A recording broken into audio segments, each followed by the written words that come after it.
In my previous video, I argued that the ongoing lockdowns and restrictions around the world are not only ineffective, but that they're causing massive collateral damage that utterly dwarfs the threat level of COVID-19. I said that the oldest among us are up to 1,000 times more at risk than the youngest, and that the smarter and more compassionate approach forward would be to offer vulnerable seniors focused protection while the rest of us return to our normal lives. In doing so, over a fixed period of time, we would develop a greater level of population immunity such that we could invite the vulnerable folks back into a safer society. Some critics of this approach have called it ageist and said that all lives have equal value. So as I reflected on this multifaceted moral dilemma, it occurred to me to ask, what do seniors actually want?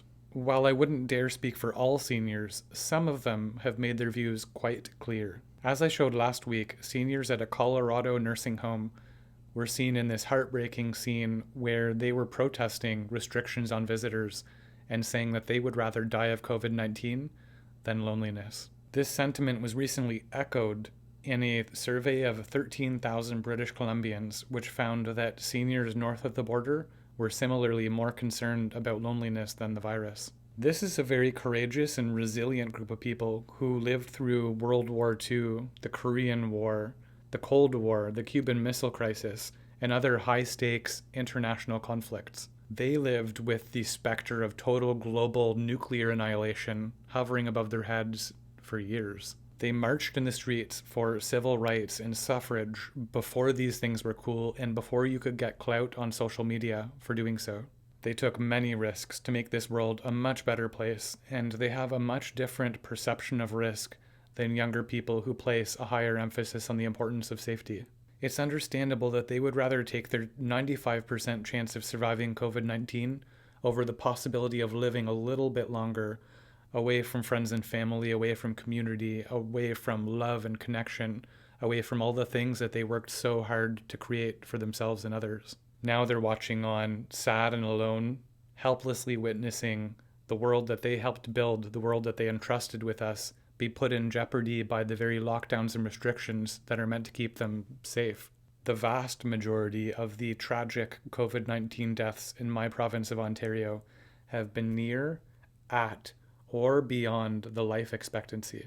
While we've managed to delay death considerably through the marvels of modern medicine, it remains the inevitable outcome of old age. To quote Norman Cousins, a staunch advocate for nuclear disarmament and world peace throughout the 20th century, death is not the greatest loss in life. The greatest loss in life is what dies inside us while we live. So how do we protect seniors from the greatest loss in life? We should start by listening to and respecting each of their personal perceptions and tolerances for risk in their lives. If they want focused protection while the rest of us return to our normal lives, we owe them that. But return to normal life we must, because the collateral damage being caused by the lockdowns and restrictions threatens not only their legacy, but also the lives of everybody else. Focused protection is a very important choice for us to provide, and it's important for us to keep in mind that if seniors would prefer to take their risk and be part of this beautiful world with the rest of us for the remainder of their time on Earth, please respect their choice.